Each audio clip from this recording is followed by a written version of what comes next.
Hi, my name is Brianna Bell, and this is my final presentation for biology.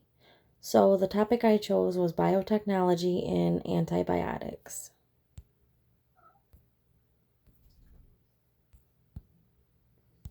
So the discovery of penicillin was in 1938 by Alexander Fleming.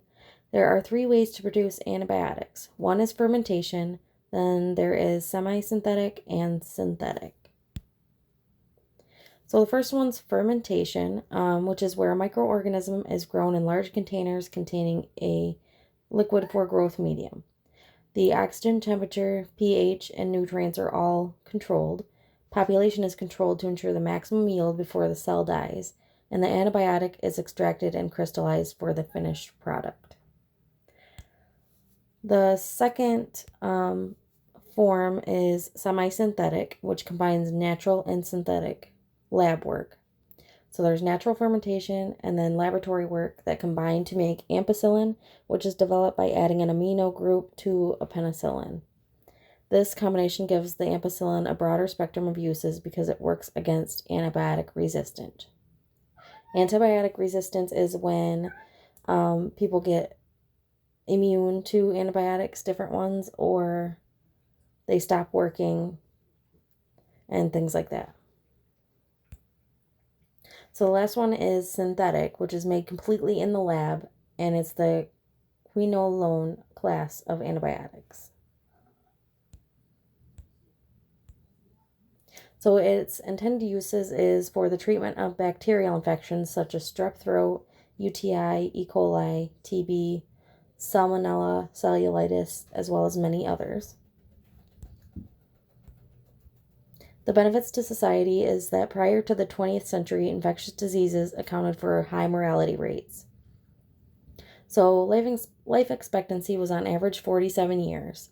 Infectious diseases were rampant, including smallpox, cholera, diphtheria, pneumonia, the plagues, tuberculosis, syphilis, and leading cause of death changed from those to things like cardiovascular disease, cancer, strokes, and the life expectancy rose to about 78 years old. So it was a big breakthrough in medicine, and it really benefited us a lot. So some challenges to this were that people become resistant to antibiotics. So they stop working, or they get genetic mutations such as MRSA, which can cause bad bacteria and bad infections.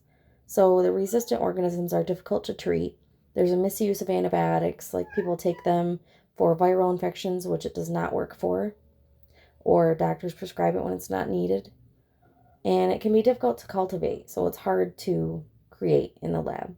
And then other things are waste can be previously consumed antibiotics from humans and animals, which can contaminate the water with antibiotic resistant germs like E. coli.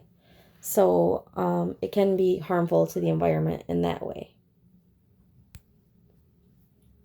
So here's my works cited page with all the 5 articles that I used in creating my presentation.